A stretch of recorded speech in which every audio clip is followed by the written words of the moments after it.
Alhamdulillahi Rabbil Alamin, al-qailu fi kitabihil karim, walladhina yajtanibuna kabairal ithmi wal fawahish, wa idha ma ghadibu hum yaghfirun.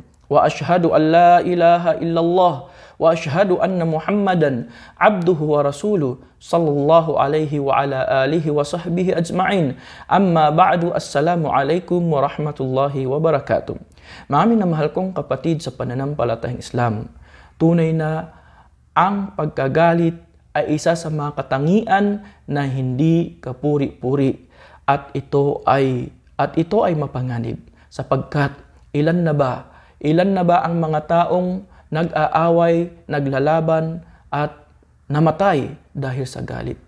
Ilan na ba ang mag-asawang nagkahiwalay dahil sa galit? At ilan na ba ang mga pamilya nagkakawatak-watak dahil sa galit? Kaya mga minamahal kong kapatid, sa pananampalatayang Islam, ang pagkagalit, ito ay pinagmumulan ng lahat ng mga kasamaan.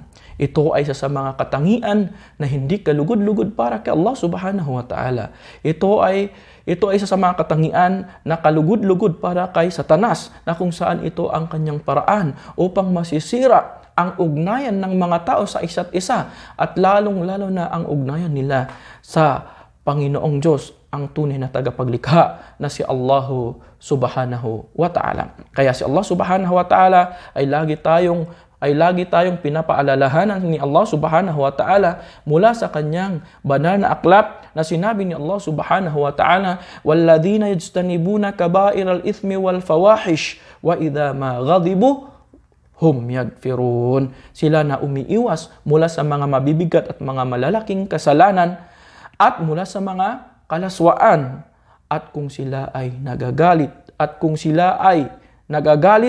sila ay nagpapatawad. At sinabi din ni Allah subhanahu wa ta'ala hinggil sa mga katangian ng mga taong may banal na takot kay Allah subhanahu wa ta'ala, "Alladhina yunfiquna fis sarra wad dharra wal kadhimina al ghaidh wal 'afina 'anil nas wallahu yuhibbul muhsinin." Sila yaong mga taong iginugol nila ang kanilang mga kayamanan sa kabutihan, maging sa panahon ng kaginhawaan, maging sa panahon ng kagipitan, at sila ay nagtitiis. At ang mga nagtitiis habang sila ay nagagalit, o sa tuwing sila ay nagagalit, at sila ay nagpapatawad sa mga taong nakagawa sa kanila ng kasalanan. At isang lalaki dumating kay Propeta Muhammad sallallahu alaihi wasallam, "O sugo ni Allah, awsini, o sugo ni Allah, paalalahanan ninyo po ako." Sinabi ng Propeta Muhammad sallallahu alaihi wasallam sa kanya, "La tagdab, huwag kang maging magagalitin, huwag kang magalit." At inulit ito ng Propeta Muhammad sallallahu alaihi wasallam, "Huwag kang magiging magagalitin." Kaya naman, mami na mahal kong kapatid sa pananampalatayang Islam, ang pagiging malakas ay hindi makikita sa kahusayan ng pakikipaglaban o pakikipagbuno, sapagkat sinabi ng Propeta Muhammad sallallahu alaihi wasallam, "Laisa ash-shadidu bis-sur'ah, innama ash-shadidu alladhi yamliku nafsahu 'inda al-ghadab." Ang malakas na tao ay hindi yaong mahusay sa pakikipagbuno, kundi yaong napipigilan ang kanyang sarili sa tuwing siya ay nagagalit. At ang Propeta Muhammad sallallahu alaihi wasallam ay pinangakuhan niya ang sinumang tiniis niya ang kanyang galit. Ang sinumang tiniis niya ang kanyang galit sa tuwing siya ay nagagalit. Sinabi ng Propeta Muhammad sallallahu alaihi wasallam nang nagtanong sa kanya si Abu Darda, "O sugo ni Allah, ya Rasulullah, dullani ala amalin yadkhulinil jannah." O sugo ni Allah, ituro mo sa akin o turuan mo ako ang gawain na makapagpapasok sa akin sa paraiso. Sinabi ng Propeta Muhammad sallallahu alaihi wasallam sa kanya, "La tagdab wa lakal jannah." Huwag kang maging magagalitin at mapasa iyo ang paraiso. Mga minamahal kong kapatid sa pananampalatayang Islam, ano ba ang dapat nating gawin upang makaiwas mula sa mga ganitong katangian? Una, mga minamahal kong kapatid sa pananampalatayang Islam, dapat lagi nating isipin, tandaan, pagmuni-munihan ang mga payo, ang mga ayat ni Allah Subhanahu wa Ta'ala, ang mga talata mula sa aklat ni Allah Subhanahu wa Ta'ala hinggil sa katangian ng pagpapatawad, hinggil sa mga katangian ng pagtitiis, hinggil sa pagiging mahinahon, tulad ng sinabi ni Allah Subhanahu wa Ta'ala, khudhil af wa'mur bil urf wa'arid anil jahilin.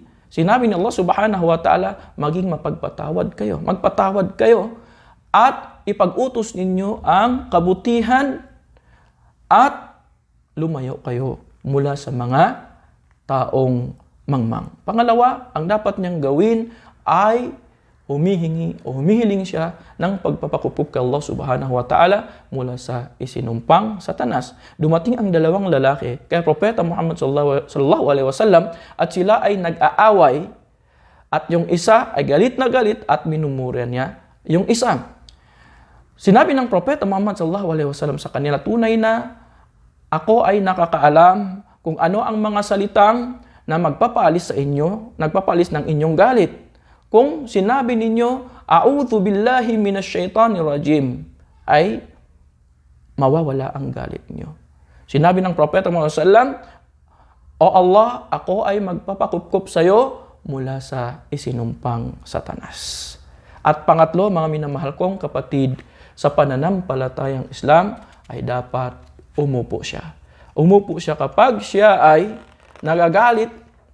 Kapag siya ay nagagalit, habang siya ay nakatayo, ay dapat umupo siya agad. Sinabi ng Propeta Muhammad sallallahu alaihi wasallam, "Idza ghadiba ahadukum wa huwa qa'imun falyajlis, fa in dhahaba anhu al-ghadab wa illa falyattaja." Kapag nagagalit ang isa sa inyo, habang siya ay nakatayo, ay dapat umupo siya.